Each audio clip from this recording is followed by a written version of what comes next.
What is going on, everybody? My name is Jay. This is Unplayable. Me and Andrew are starting our very first campaign series. That's right. We are going to play through an entire campaign, and we're committing to that. We're committing. No, I'm just kidding. We might end up playing 5 scenarios and then never play it again. But that's probably not likely. Our goal is to play through the entire series of KINFIRE Chronicles. This is Night's Fall. I don't know if they're going to come out with another box that's a different scenario or story or whatever, but that's what we're playing through. So we have scenario 1 set up. We're going to start from the very beginning with explaining what characters we picked and then reading the story and just going through it with you guys. So I'll go ahead and go first. I'm playing Roland, the Word Forger. He has a keen mind, wields power from his KINFIRE blood. He's a dwarven sorcerer. He's inquisitive, member of the Scholar Circle who specializes in fire magic, yada, yada, yada. He's a pretty cool dude. He's a glass cannon, is what it says. Interesting. I'm going to be playing Naz of the Wind Strikes. She is a orcish strategist, which is interesting. A commander at heart, victory is her only option. She's a farm girl who longed to make a difference when her orcish weather sense told her something menacing was coming. She left her home to train and learn how to best protect those she loves. Though quite young, she has grown into a master strategist. Perfect for players who enjoy a challenge and the ability to affect the entire battlefield, which is definitely me. There you go. So those are our boxes for our characters. There's a slew of boxes to choose from, which is really neat. I don't know, all the character designs look really cool. What I've also really liked about this game, because I took some time to kind of learn it a little bit before we did this, is that you start off with like the first rule book, and then as you open up the scenario boxes, they give you extra rule books to teach you more. So this one is the combat guide, which actually brings you into the first quest, and it is in the first quest box. All right, so I'm gonna let you take it away. Start teaching us how to play scenario 1. Okay, so basically when you're taking a turn in this game, it's gonna be all done by choosing your turns from this bag. This bag is your bag of fate, essentially, and you'll be pulling these tokens out of the bag. We have our character tokens, which will be in the bag, and then we'll have tokens that are numbered, as well as some special tokens in the bag as well that will do different effects. Each creature will also have different abilities on them, which if I can show you right here, they're gonna have different abilities on them, and they will have different colors next to their abilities. This one has white, which means that it matches with every other color, which will be 3 colors of blue, red, and green. Let's place this right back. And then next to those abilities on the creature, we're gonna have these little chits that correspond to the different numbers inside of the bag on the tokens, and that'll determine which skills the enemy takes whenever we pull those from the bag. So to start off, the book, the combat book, which is the first instruction guide in the first scenario, is going to tell you to do 2 preliminary turns, which we're going to start off with that actually. It's going to tell you to draw. First, we're going to draw 7 cards from our deck after we shuffle it. We have a card that is Lantern Charging. That's going to go to the side of your board, and we'll go over how that comes into play a little bit later. After you've drawn your 7 cards, make sure you have an action card among your 7 cards. It'll say action on it. Yep.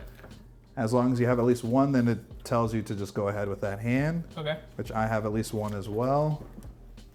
And you're also going to start with Beginner's Luck, which is for the beginning scenario, how it's going to start off. So you're going to start with that in your hand. Oh, in my hand. Yes. Very nice. It's going to be your first attack for the game. So let's go into the adventure book. This adventure book is actually going to tell us how to set up a scenario. And for the first scenario, we have The Road to Vinna. You want me to read it? Yeah, you can read that. Okay. All right. This is the opening kind of blurb for the story of KINFIRE Chronicles. The road to Vinna. Darkness fell. Every last star in the sky was blackened out. It was madness. The land itself was twisted and transformed overnight, with unknown thousands whisked away. To where? No one knew. The starless nights had returned. In this chaos there stood a single beacon, the elven city of Dinlux. Its KINFIRE lighthouse bathed the area in a protective glow. Only those within reach of the lighthouse survived that first starless night, including the great army laying siege to Dinlux that very hour. Sigra the Sickly, the warlord from Dwar Fell, who commanded this army, agreed to lay down their weapons, and in exchange, how do you say this? Hierophant. Hierophant Selena opened the gates of Dinlux. Or Hierophant Selin. Would you say Selin? Yeah, probably Selene. Hierophant Selin opened the gates of Dinlux as a place of refuge.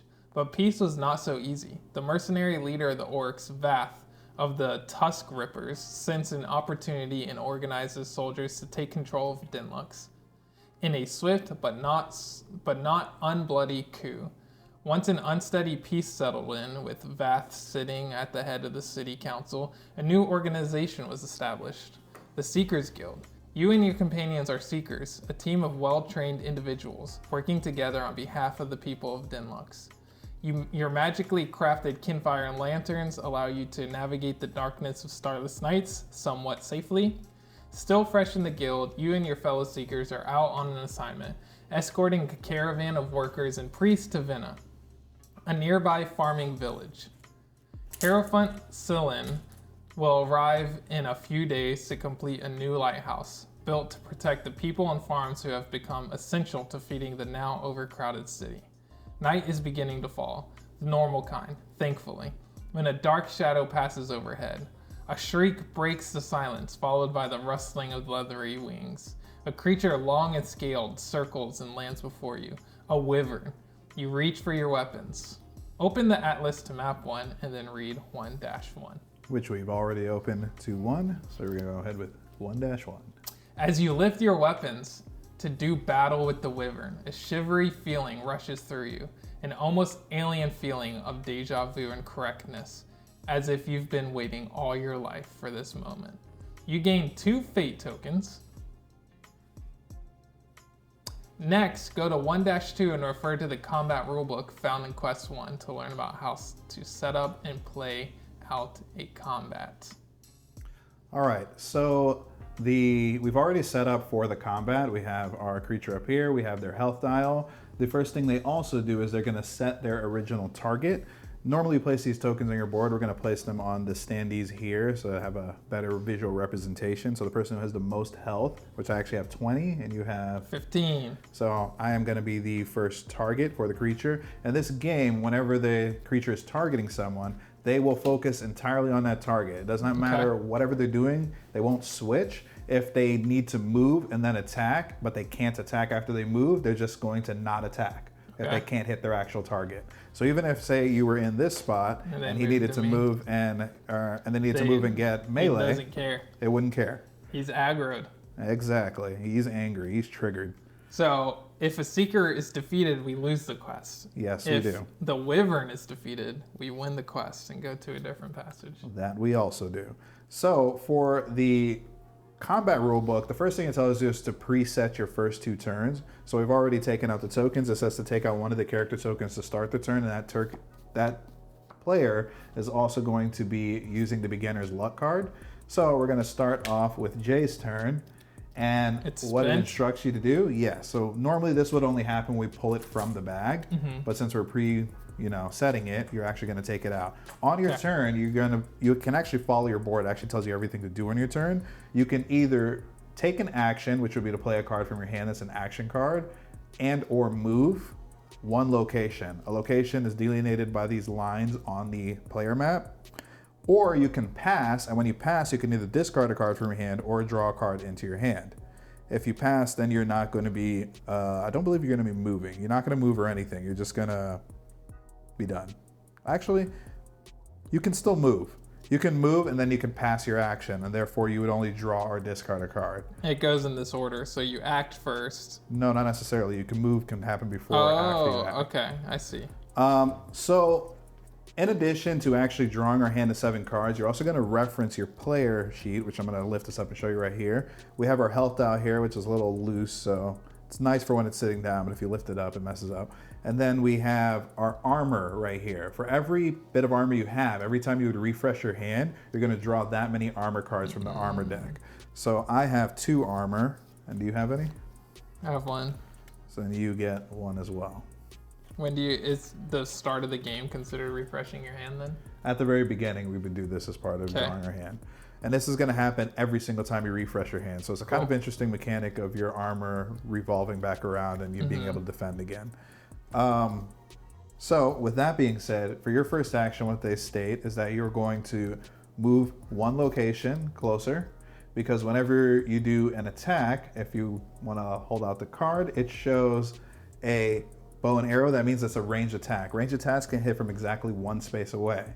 Melee attacks, which will be represented by swords, will be within the spot that you're in.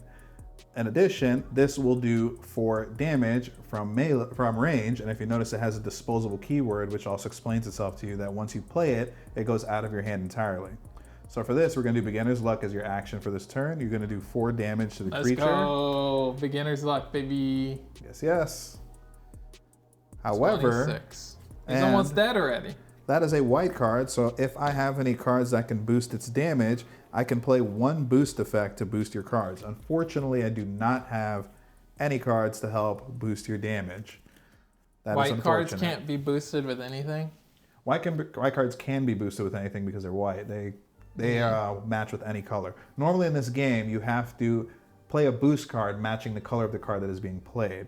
When a card is being played that is multicolor, it has to be played as one of the colors, your choice, but any card that matches either of the colors can be played on it, I believe. Got it. And then white matches everything, obviously.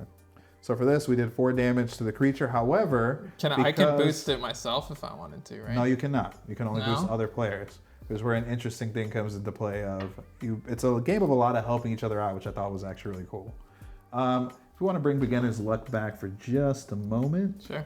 We're going to note that this has a black background. Unfortunately, anytime you have damage with this black background, that means you've drawn its ire. So it moves its target directly to you. Great. Yes, yes, yes. Perfect. And you've taken your move and you've taken your action for the turn. So now you would check your hand. If you have no action cards left in your hand, this is when you would take a refresh, but you should still have an action in your hand. So we're going to end there.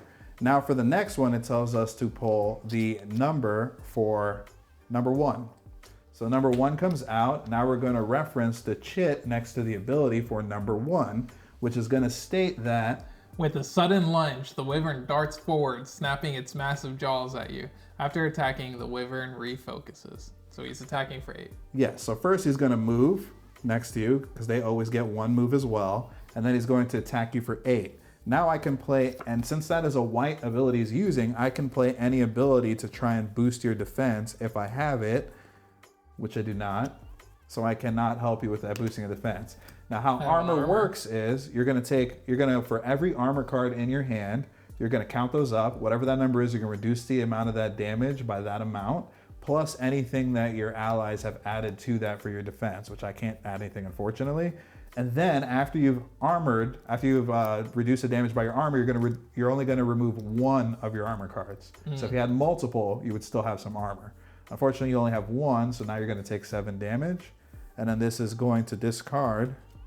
What is this doing in here? Who's this from? All right, that was a interesting card in the wrong spot. So you've now taken 7 damage, so you've got to move yourself 7 on your thing. And then refocusing means that the creature will then recheck its focus based on its criteria, which is the most health. So again, it's going to focus back on me. I should not have been first. I wanted to teach, so I was like, plus I wanted you to enjoy that. Yeah, great, perfect. Now he's going for you at least. So that is the first 2 turns. So now we are going to pull for the actual 3rd turn. So this is how you normally would determine which turn is being taken next. So we're going to shake this bag up, which each player in a 2-player game has 6 of their tokens in this bag.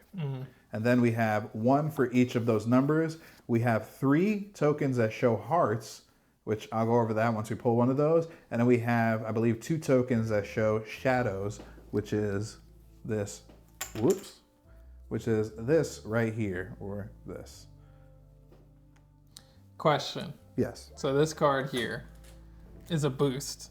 Is it just +1 or is it boosting doing that? It's boosting against an attack that's green or white to give a ally 1 armor. Okay. What about this then? That is boosting after I take an action in order, or actually this one specifically is for when we pull a token from the bag. You can do this. We would throw the token back in the bag and then draw another one. Okay. Is it actually boosting anything in that case? That one I believe is just a boost where we're just doing it for that one because it's like return shit to the bag and draw again. I don't think that's actually boosting anything because I believe that is specifically purely for blocking that. We can double check here. Yep, play when a chit is drawn in order to return that chit to the bag and draw again. Got it. And of course, because it's thrown back in the bag first, you can end up drawing the same chit again. So before we draw from this bag, we do have a choice here. We can use a fate token. However, we get fate tokens usually at different points in the adventure, and we can only ever have 3 at a time. However, every time we spend one, it goes into this void box, and as far as I know, is lost forever from that point on. It's the void. Yes. It's a void box. Yes, which I thought was pretty interesting. Throughout the whole campaign, I can just open it. Well, you can. It's like Pandora's box. No, but you've got to treat it as if it's a void. Whatever you see in there is not there. These are not the voids you're looking for. Yeah. So when we spend the fate token, before we pull chits from the bag, we are allowed to pull 4 chits from the bag instead, and it actually explains itself right here. And then we choose one of those chits, and all the remaining go back into the bag. Okay. So you want to do the honors? It's your turn. You draw it. It's not a turn. We just pull from this bag, and that determines a turn. Oh, just one card. 1 chit. 1 chit. Unless we want to fate token it. It's a 12. 12. That means... Flapping its leathery wings, the Wyvern circles above before diving straight down. Discard all statuses from the Wyvern. Then the Wyvern moves directly to its target's space. So let's shift me over here. He's going to... That's not bad. I'm fine with drawing that one, to be honest. And then we pull another one. We just keep it moving. Okay. I respect it. Roland's going again. There we go. The tank, or the glass cannon. All right. The tank cannon. I might die after this because I'm going to take aggro. Not if you play a card that doesn't take aggro. But the only action that I have takes aggro. You could pass and discard a card. And remember, once you what's have this? no action cards in your hand... What is the bone breaking? What's weak? Okay, so status effects. Status effects, when they come into play, if they're played on a hero, we're going to take them into our hand. If they're played on the creature, we're going to flip the card over and it'll show us exactly how that works. So weak will do, you're going to assign it to one of the actions on the creature, and then when that action is actually pulled from the bag, before resolving the action, we'll resolve every single status effect on that action. So for weak, when this ability triggers, it basically reduces the damage of that ability by 1. And these can stack, so we can have multiple weaks on the single ability. All right, I think I know what I'm going to do here. I'm going to damage you, unfortunately. That's fine. I got health to spare. Because fireball affects, it has friendly fire. Oh god, fireballs always in rooms. All right, I'm using the Lucky Beard Comb. Ancestors be with me, Roland whispers, holding tight to the comb gifted to him by his uncle long ago. Give 2 weak token or statuses to 1 enemy. So I'll give it to the Wyvern. Which abilities do you want to put it on? You pick. Do the damage. Do the damage ones. 1 each? Yeah. Free action. Perform another action after this one. Ooh, spicy. Fireball. Oh my god. With a gesture, a ball of flame shoots from your hand, streaking towards your target before exploding in a fiery blast. Its range does 3 damage plus whatever that symbol is. So that symbol is going to be you're giving hurt, which hurt is an even better one because before they, when this ability triggers, discard this card, enemy suffers 2 damage. But I think you're also giving me hurt, are you not? This affects both of you, yeah. Dang. All right, so which one do you want to put hurt on his abilities? We'll do the last one. Okay, the last one? Yeah. All right. The other thing is, I have armor. What happens if you get hurt? I think you can boost. Because I can gonna be boost you. damaged. Do you want to boost What me? happens when I get hurt, though, is at the beginning of my turn, I take damage unavoidable for every hurt card I have in my hand. And then at the end of my turn, I discard one hurt card. Okay. That's But here's the interesting thing. If you're refreshing, you also discard all status cards you would have. You discard all your armor, all your status, all your cards, and then you redraw your armor. Okay. So, do you want to first boost off, me? I have armor. No, I don't. Why and I not? can't because I don't want to take more damage. Okay. But I am going to armor up. So I'll boost you. oh yeah, you can boost for my armor. Yeah. Can I only boost this one? You don't have armor boost. I have one, but it's teal. And was this a red fireball, by the way? It was a red fireball. Yeah, so you can't because you have to match the attack. So that's a green boost. You would need a red boost. But I am going to boost your fireball for this inevitable, which allows you to draw or discard a card. Okay. Once you're done with that action. All right. And then my armor goes off, so I take 1 damage from your 3, and I lose 1 armor you get card. hurt.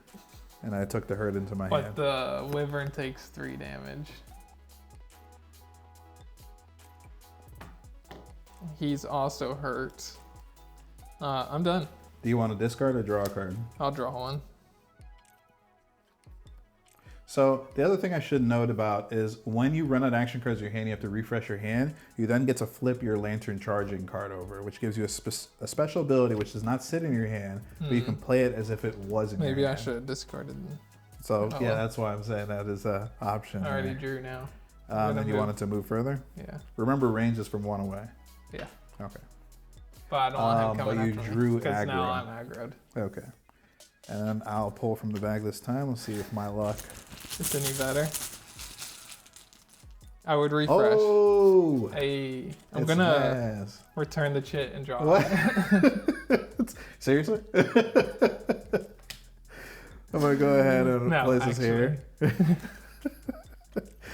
So I take 1 from the wound, or the hurt, that my teammate placed upon me.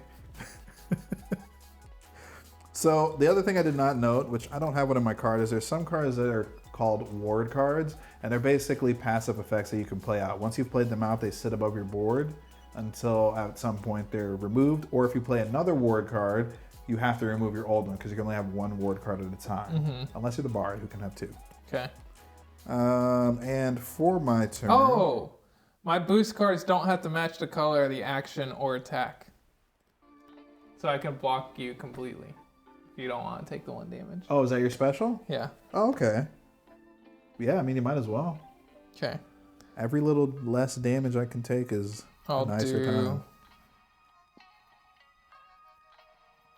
this one. So you took no damage. I'm going to go ahead it has to be a block one, though. So you take no damage. I like it. I like it. We're going to go ahead and do a knockout. So we're going to play knockout, which was a melee attack for 3 damage, and it places stunned on the creature. So when this ability triggers, discard this card. This enemy cannot attack this turn. That's stunned. We're going to place stunned on the highest action it has, and he takes 3 plus another 1, so it takes 4 damage. How many boosts can I give you? 1. Each player can only play 1 boost on a player's turn. Or 1 boost on a player's action, because he can only play 1 action. And so that does 4 damage to the enemy. That's going to drop him down to... No, 19. Oh, we're getting there. We're working. And I will draw aggro with that attack. And then I will move 1 space over here so I can bring him closer to you. Perfect. You can have a field day with him. Great. And we have to pull from the bag again. Let's go. Oh, a 2. Guess what? I stunned him for that action. Nice. So we will resolve the stun. We'll resolve the weak, unfortunately. What does it do? The stun means that it doesn't attack this turn. And then what does the weak do? Each of the enemy's attacks deal 1 less damage. Unfortunately, we lose the weak from that because you resolve all the statuses. Why but didn't you he put a doesn't stun attack. on the bottom one? Oh well. Because it's not an attack. Mm. Yeah, so it didn't matter. I looked at that. I thought about it, but I it should have wasn't an stacked attack. both weeks on the same thing. Yeah, but then we ran the. Yeah, it's true. But you know, it's part of the tutorial game. It's part of learning, I guess. But they do move. They just cannot attack, and then that's the end of that. And we will go again with another pull. Draw rolling, rolling, rolling. We drew a 6. So he's the Wyvern's massive tail. Do you want to snaps. use your ability? It's only the 4 damage one. What does the black around the sword mean? That means it hits everyone in the location, but we're Which not would in the be same just you. location. No, I'm fine with him doing this because he's only hitting you for 3 because of the weak. Yeah. Which you have 1 armor, so he's only I was hitting supposed you to for discard 2. this hurt at the end of my last turn. Yep. So he's only hitting you for 2. Armor, 1, so it hits for 2. I'm at 17. And the weak goes away. And then you draw another Oh, one? he only hits me for 2. That's right. Yeah. So I'm at it's 2. 18 actually. Wait, It's nothing. I did do 2. Sorry, 17. That's nothing. That's almost nothing. Let's do your next pull. Let's see what we got here. What happens when the bag empties out? It won't, because what happens is every time we draw a heart or a darkness, they go on this time track. And the moment we place the 4th one, everything goes back into the bag. Got it. He's hitting you for 4 again. What is this? Well, I can't do anything against that, so this is getting very bad very quickly. I'd rather use this. I guess I'll use it now. Or 4 the isn't 4? so bad right Okay. now. I think I should just take this. I'm at 13. I think I agree. It's when he draws the 8 damage is when I'll use it. Yeah. Roll in, baby. All right. Look at that. Maybe I'm not going to be able to use it because I'm about to be out of cards. I'm going to have to. And you drop only it. have 3 more actions inside the bag until we reset. Well, 3 potential, because the heart we get to choose who goes. Meteor throw. Roland calls up his inner fire, the sweat rolling down his face as he struggles to contain it, to control it. Then with a grunt, he hurls it with all his might. So I'm gonna hit him for 3, take aggro, and he's gonna get hurted. Hurted? He's gonna get hurted. I think putting in that, yeah. I think that's a good one. Okay, because those trigger before that, right? Exactly. Which is why I think it's really good. Do you want to boost me? I can't. Otherwise I would. All right, he's taking 3, taking him down to 16. And then I get to move him 1 space. Boom. Oh, look at that. He's running away. And then I get to move 1 space. And you're running away. Well, I am aggro. At least you're only 2 spaces from him. All right, and I have yes. no action cards in hand, so that means I have to discard my remaining cards, draw a new hand of 7 plus 1 armor. And you'll get your armor back. 7, thank you. Plus charge my lantern. Let's go! Yeah. Lantern abilities are really interesting. Unfortunately, I've got a handful waiting for me before I go. All right, now here's a question. Do we want to snag a fate token out of there? Because we've only got 11 of our 11 chits that'll activate us versus their... But we lose it forever. Yeah. Like future scenarios, we would keep these. We're going to keep whatever we have, and then we may potentially get more. But we lose it. It goes to the void, coach. This is true. This is true. But we can only It's ever just have 3 scenario anyway. 1. We should be able to win this easy But we can peasy. only have 3. I'm fine with it if you want to use it. Now let's pull. Let's pull. Let's see what you pull. Let's see if I have any things. You still got that one that, oh, because you have to discard it. It's gone. Yeah.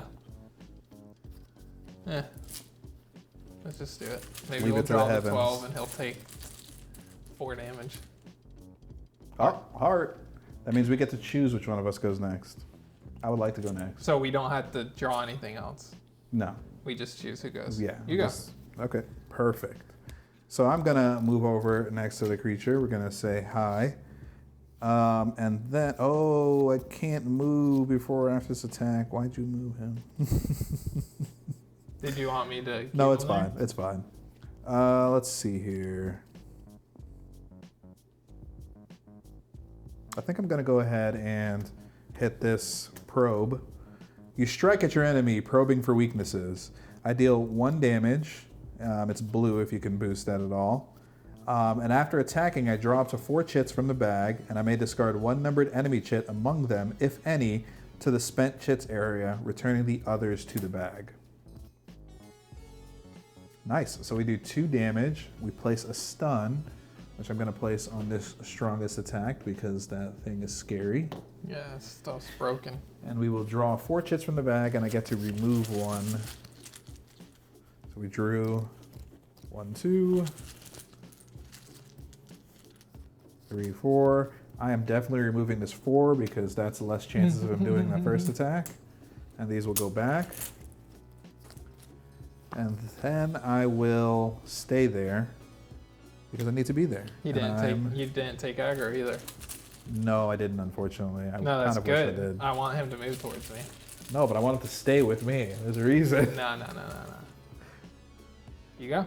Yes. Here's where it goes. Let's go. As my good friend Ryan would say. All right, let's go ahead with Shattering Blow. With a roar, Naz deals her enemy a terrible blow, but backing away, she smiles, knowing that the worst is yet to come. So I do 4 damage. Unfortunately, I also take aggro with this one. Or instance cards I can play on other people's turns. That's a good question. I'll have to double check that because I don't think I had any instance in my game when I was playing. Or at least I don't think I used any. All right, so I deal 4. I cannot move before or after this attack, and then I get to place Hurt on up to 3 of my target's active abilities. Can I boost you? No. Up to 3. So I have to put 1 on each different one. I'll put it on boost. every single ability. That's insane. So you're And he dealing took 4. 4 damage. It's down to 10. This We're getting there. Wyvern We're is getting getting there. his butt kicked. Also, I've double checked, referenced this. We get to keep the extra fate tokens. We can just only spend 3 per battle. So even if we had like 5 or 6, we would just have 3 here that we could spend for the battle. And that is the end of my, actually, I cannot move after this attack either. So I have to stay here. I'm done. So you can pull from the bag next. Do you want to use a fate token? It's up to you. I don't mind. Ooh, darkness. What's that mean? It goes on the time track, but it still activates an ability like normal. So Hurt's going to go off first for the second ability, which means it's going to take 2 damage. Unavoidable. And then he's gonna... There's 2, right? Yeah, oh, it's you 2. took aggro there. Yes, it is. Dang, that sucks. So he's hitting you for 4. Yes, unfortunately. I have no blocks for you. Neither do I. So I'm at 9 health, which is not a good thing really What right is this? now. We can use it next round. Huh? We can use the next one because it's now next pull. Do we want to use it now? That's what I'm saying. Yeah. You want to use it? Let's do it. We're Void using box. Our first fate token. It's gone. Gone to the void. All right. I feel like that was a good choice. So these go back. Those go back, and now it's Roland's turn. All right. I'm super far. So I'm going to move 1. And then I'm going to use this card, which is a free action. Test of Metal. Roland murmurs a quick prayer to the spirits who came before him. If we be worthy, let us show our strength. Every flame in the area suddenly surges upward. All enemies suffer 1 damage per status on them. So he's taking 5 as a free action. Ooh. Ooh. As a free That is crazy. action. If only before that triggered. If only I could get close enough to hit him. Well, I'm going to play a ward, which is Leech Charm. They stay in play. You close your eyes and murmur the dark words. You can already feel magic sapping away your enemy's life bit by bit. While this card's in play, each time an enemy discards a status, they suffer a damage. And that's did a you free read this action. one? I haven't attacked yet. I know, but its ability. Yeah.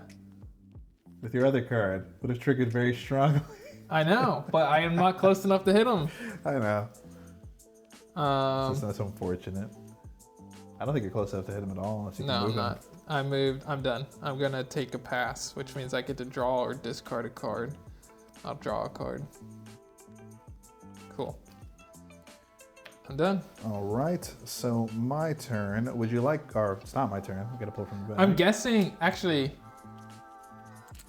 perform another action. This is still considered an action, right? So I don't get to pass and draw a card? Well, it's a free action, so an action would be passing. Okay. You see what I'm saying? So like when you take an action, you either play a card or you take the pass action. Because this allows you to take another action, then you could pass. Okay. All right. Well, let's hope for me. No shot. But He's I dead. think he just got destroyed. Let's go. He just took 6 damage, so these are all removed. He's gone. He's Ganyan rings, Ganyan as we rings. say it. Do we win immediately after he dies? Well, we read the thing. Doesn't it say something in which we defeat him? If the Wyvern is reduced to 0, go to 1-4. The Wyvern folds its wings over itself. Finally defeated, you turn to the people expecting relief and gratitude. Instead, you're met with wide eyes and screams. You turn back in time to see the creature throw open its wings. The battle's not nearly over. The Wyvern enters its second stage. Place overlays 1-A, 1-B, and 1-C on its sheet. See overlays in the rulebook.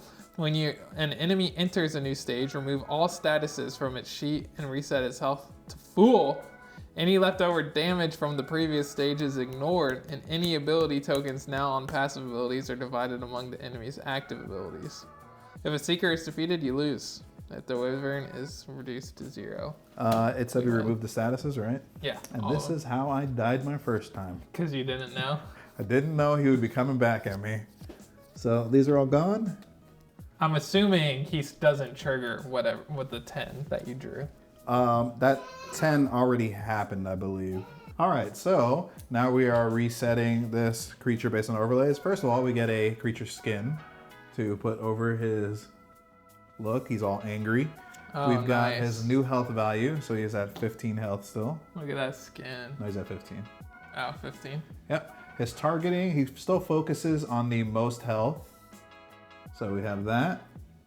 And then we have a new ability for his number 5 slot, which is with the Wyvern's wings shredded, it is unable to fly. However, its intense rage allows it to shrug off wounds more easily. All attacks deal 1 less to the Wyvern.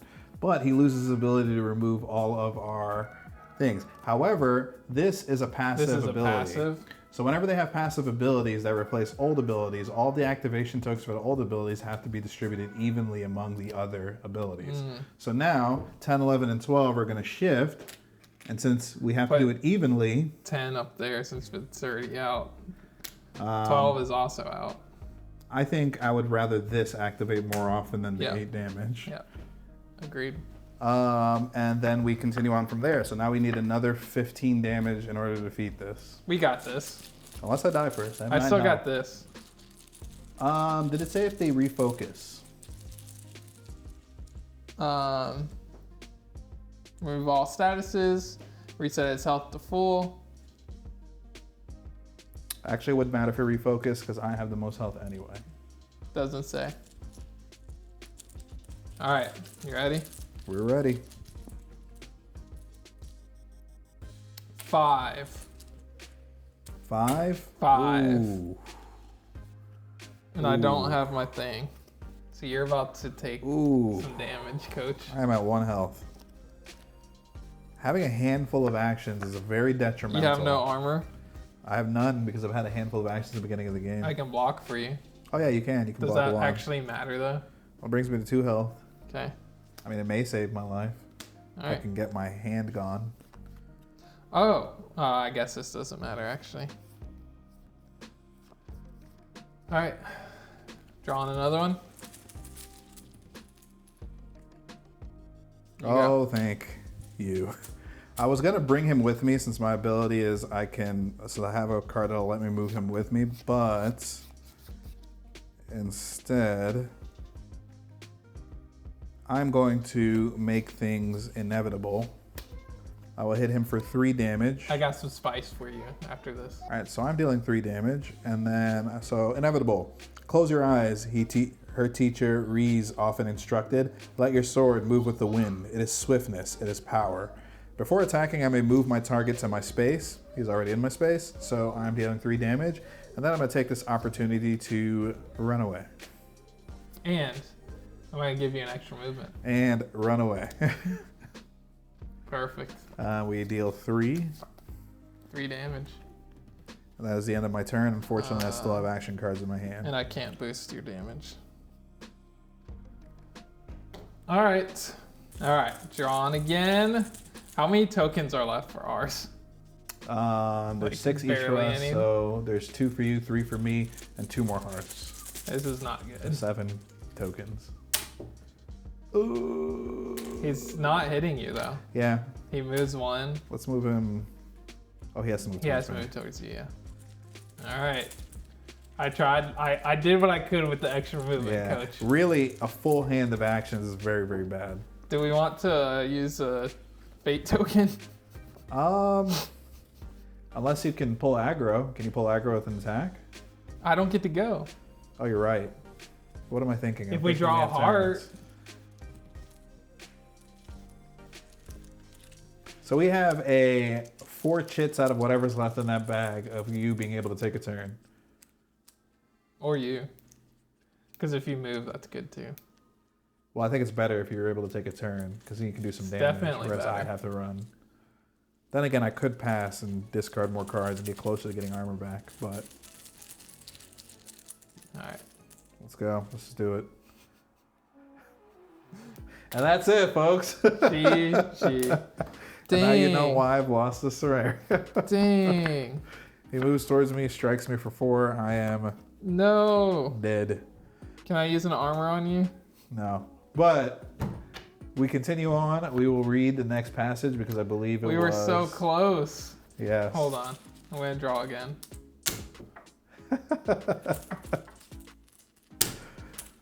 There's no shot. You weren't getting another turn. All of those are at the bottom. Literally, like, we had good odds, actually. Yeah, it could be a little swingy. It could be a little We swingy. had with really both good pulls out. odds. Yeah, we did. We had very strong odds, but even your next 2 pulls were not the greatest for what we wanted. All right. Well, let's read our losing scenario since we're trash. Also, we were only supposed to do 2 damage since he has the Oh, you're right. defense. You're right. Oh well. 1-3. Wounded and exhausted, you realize that you can't win this fight. You see the caravan's fearful eyes, the way they huddled together. You have to find a way to lead the Wyvern away. You have to find a way to lead the Wyvern away from them.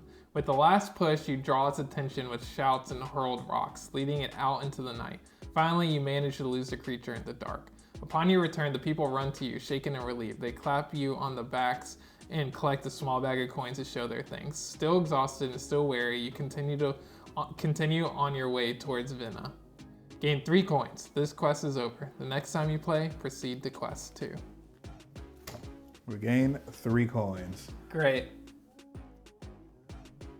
3 coin chichos. We are 3 coins richer, or coin chichos, as I like to put it. Great. And So that is scenario 1 at KINFIRE Delve, or KINFIRE Chronicles. Knight's Fall. We need to play Delve as well at some point. Yeah. All right. Well, there you have it. Tune back in for scenario 2 at some point.